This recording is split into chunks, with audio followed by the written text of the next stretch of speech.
and welcome back to Who Would Win. This is not the scheduled Who Would Win. This is a birthday Who Would Win for Quentin Blake, and no one else. Yeah, okay. So I try not to do this very often, but look, I get it. A lot of people want me to do their videos, and that's why a lot of people keep submitting the same ones over and over again. I get it. Okay. But when you make a separate account just to do the same stuff, I don't find that okay to do. Now because there is another person who used to do the same stuff, give me the same kind of requests, and then the first name changed, but the last name was different, or sorry, the first name changed, the last name was the same. Now, an argument can be made that this is a person who just made a new account. Except for the fact that this previous person also came in and requested the same thing again. So, yeah, unless it's twins, which, look, nothing says it can't be, but unless you're twins, I'm calling bullshit on that. I'm about 95% sure you're the same person. In which case, sorry, you're only getting one. Now, with that said, I am still going to I'll still do the first one, the first person who would win suggestion, which is who would win a fight, Knull, the symbiote god, or Sephiroth from Final Fantasy. And unfortunately, this is kind of a stomp. Now, what I mean by that is this. Sephiroth is a very powerful individual. He is a super soldier. Hold on. I'm getting Sephiroth up here right now. Sephiroth. He's a super soldier, and was enhanced even further beyond that of a standard super soldier, as he basically was kind of not fused with, but he was basically given the ability to use is it called mana? Or materia, I think it is. He was regarded as the greatest soldier first class of all time, whose legendary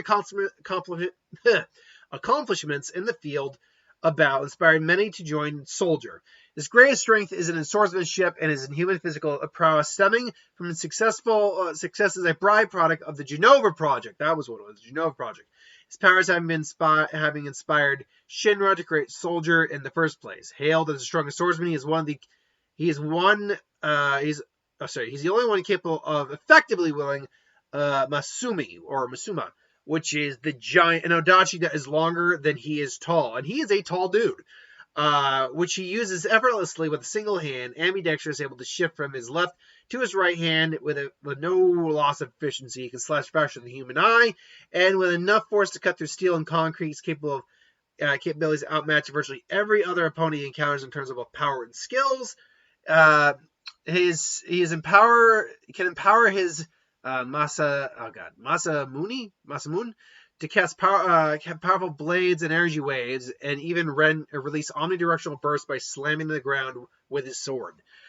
He's well versed in both magic, both with materia before his immersion in the light stream, and after absorbing the knowledge of the ancients, to where he no longer needs materia to use magic.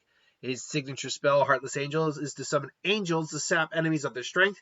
Shadow Flare to create gravitational or exploding orbs of darkness. He can manifest materia to fight alongside him, as well as create a magical protective barrier. Regaining black materia, he was capable of using devastating destructive magic. Of all, Meteor. In the remake, he summons a huge fall of fire resembling a meteor. Even without the black materia, he can form elemental infusions to access unique elemental spells, resist elemental magic, conjure a homing crest of dark energy that paralyzes any close opponent. Before that, it seems to be a dark elemental slash. And obviously the other one was Supernova, is where he basically... Oh yeah, he's a Supernova, which is powered by despair and can affect multiple dimensions. Sephiroth uses his power to seal holy, preventing it from launching and destroying the meteor. Having me inject with the Genova cells while still a fetus, and thus exposed to pure Genova cells undiluted by human DNA, the abilities Sephiroth gained from a direct mention of exposure make him the superior specimen to the Genova Project. his will, but he's kind of actually like Sauron, apparently. Even after his physical body was destroyed, his will persisted. He endured. After overpowering Genova's will, he gained the ability to exert his influence over her cells, able to construct avatars in his likeness as well as other eldritch entities, enabling him to physically his physical presence in the world of the living and attaining a sort of immortality. He can remotely control Genova cells and so forth and so on. Being immersed in the light stream has granted him psychic powers, allowing him to read others' minds, making him adept at emotional manipulation and preying on his opponent's dark emotions. He can communicate with others telepathically and project illusions. In Final Fantasy VII Remake, he can warp reality as he slices a dark tornado caused by the Whispers to create an entrance to the Singularity, takes himself and Cloud to the edge of creation in a flash of light. How much the surreal experience Cloud goes through in the battle against Sephiroth's illusions projected by the later is ambiguous. So yeah, Sephiroth is highly powerful. Now the supernova thing is a little touch and go.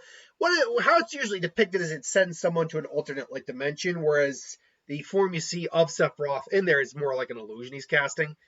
But still, he is immensely powerful and skilled. The problem here is that Sephiroth, even at his strongest, is not a cosmic level threat. Hell, he's not even a universal / galactic. Well, universal. He's not even a galactic. I won't even say solar system could be pushing it a little bit. He's a planetary threat. Definitely, I'd go planetary threat. But he is not at most maybe a star level. Now I'm gonna get the Final Fantasy nerds or the Final Fantasy fans on my case. Saying like he's totally this and this and this. Like, well, sorry, I don't see it. At least not from the power outputs. The only thing that is vaguely debatable with that is the whole concept of him affecting multiple dimensions. But even that is nebulous a little bit because of different parameters, as we've seen in different. It's like that. That's one of the things I liked how Death Battle put it is that when they brought Sephiroth versus Virgil, is that it makes sense that what he's creating is actually an illusion because he himself is not affected by supernova. So it would make sense that what he's doing is illusion, and he just sends someone to the proper dimension where he explodes. The problem is that he's not a cosmic level threat. He's not an Avenger level threat. Knull very freaking much is a cosmic level Avenger level threat. This is a being who is the god and basically progenitor of the symbiote race. He is the one who created the Necro Sword, which you see in the picture there, a living sword of pain and darkness. That he used to behead Celestials, who were reality warpers, gods, who were able to just do kind of what they want. This guy went around killing these guys like it was no big deal. This is a guy who can survive who hates the light, but can still survive, strikes from light, being near the suns and whatnot. He can survive that without too much difficulty. He exists, if he existed before, in a time before time. He's actually got something called immortality. He existed before the concept of life and death were really became a thing, and so he can't really die. He can be defeated, destroyed, but he'll just recede back to the primordial darkness where it came from.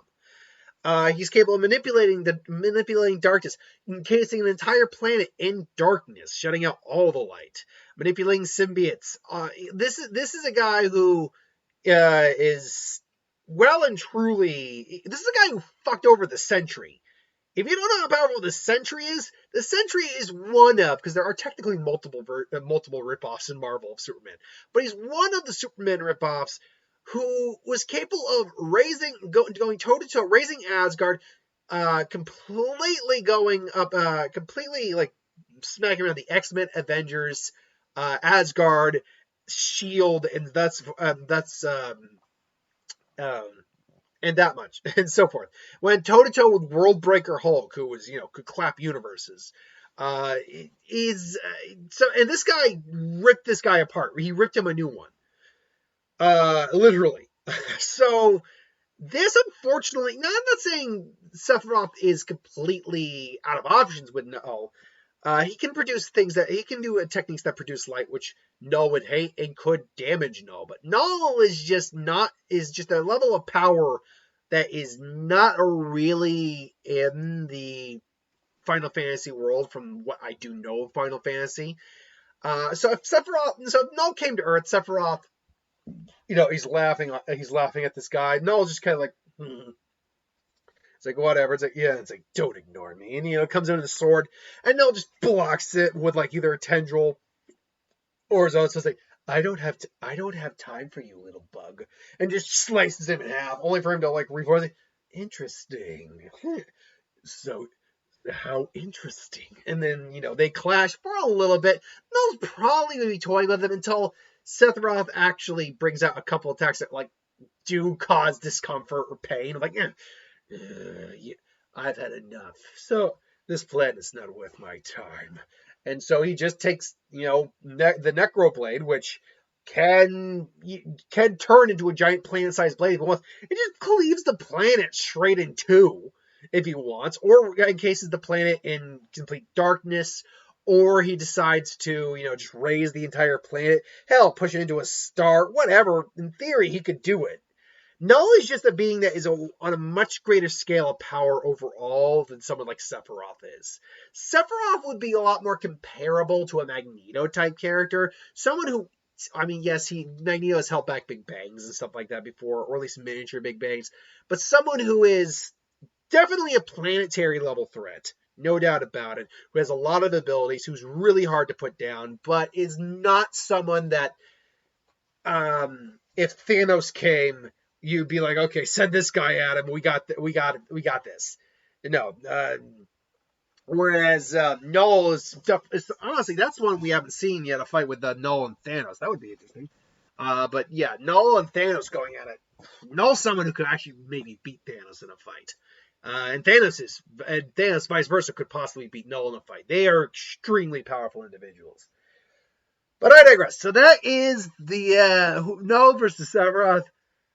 My mind could very much be on Knull. But look, there are scenarios where Sephiroth could win. Maybe. They're not very viable scenarios, I'll give you that. But theoretically they could work. They might be there. I don't know. What do you think of the comments below? Let me know. Until then, thanks for watching. Hope you enjoy. I'll see you next time.